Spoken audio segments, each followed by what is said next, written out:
Ayan. Dito na ako. Stop na ako doon. Kulimlim na. Ito yung saging na nakuha natin doon. Marami ng bitak. Ano na siya? Alis dyan, bebe! Alis dyan! Alis, alis! Alam, meron tong aso na to eh. Aray ko! Laki, ano? Ano na siya? Talagang pipitak-pitak siya. Ay! Alis dyan, be! Nakakaaba. Sige! Sige lang.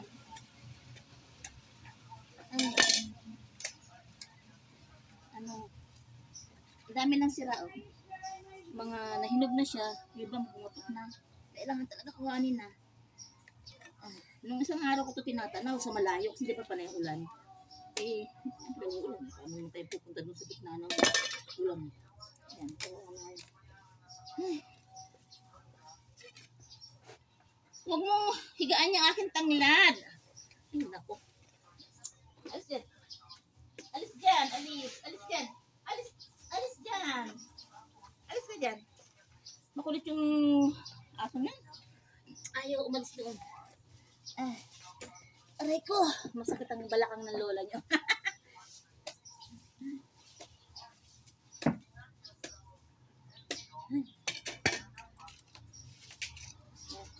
Meron naman tayong ano, sabi niya. Papahinog. Yung isang nakaraan, nabigyan ko dalawa lang. Dalawa lang yung nabigyan ko ng sabi ko nakaraan. So, ngayon mabawi tayo. Kasi kakaunti yun. 4 lang yata yun. 4 na piling. Ito medyo marami-rami.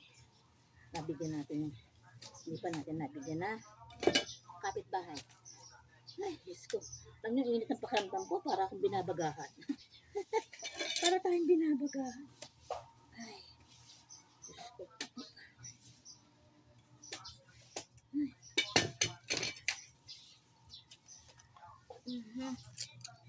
Alis yung be. Ikaw na yan ang nakikil. Hoy, umungat natin.